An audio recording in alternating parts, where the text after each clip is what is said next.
15 ans après le début de la guerre qui a chassé du pouvoir les talibans, beaucoup de femmes en Afghanistan continuent d'être privées de leurs droits fondamentaux et d'être condamnées pour crimes moraux. Ici, dans le Paktika, l'une des provinces les plus pauvres et reculées du pays, les femmes dénoncent simplement l'absence de réelles prisons. Cette jeune fille de 18 ans a accepté de témoigner sous un faux nom, Foiza. Condamnée à 1 an et demi de prison pour fugue amoureuse et adultère, elle est forcée de purger sa peine dans la maison privée d'un chef tribal.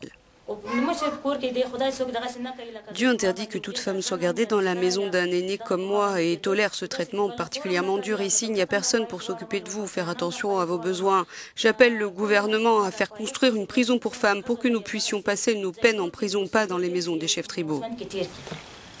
Les femmes afghanes sont à la merci des hommes chez qui elles sont placées. Elles travaillent sans salaire, comme domestiques. Ici, les règles tribales de l'ethnie pachtoune priment sur toute autre forme de loi.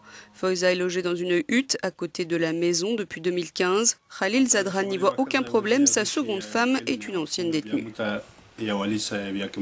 Quand une femme ou une fille commet un acte considéré comme un crime, dit-il, le gouverneur ou la police m'appellent et me disent « On n'a pas de prison pour femmes ici, alors si c'est possible, gardez-les chez vous ». Alors je leur fournis un endroit sûr jusqu'à la fin de leur peine. Toutes les femmes détenues de cette façon ne souffrent pas de mauvais traitements, mais elles n'ont pratiquement aucun recours légaux et les risques d'abus sont importants. La chef du département des affaires des femmes de Paktika, Bibi Awa, nous explique. La situation est telle qu'une fois encore, ce sont les femmes qui sont perdantes. Le principal défi pour les femmes de la province de Paktika, c'est d'obtenir une prison et un refuge sûr une fois sorties de prison.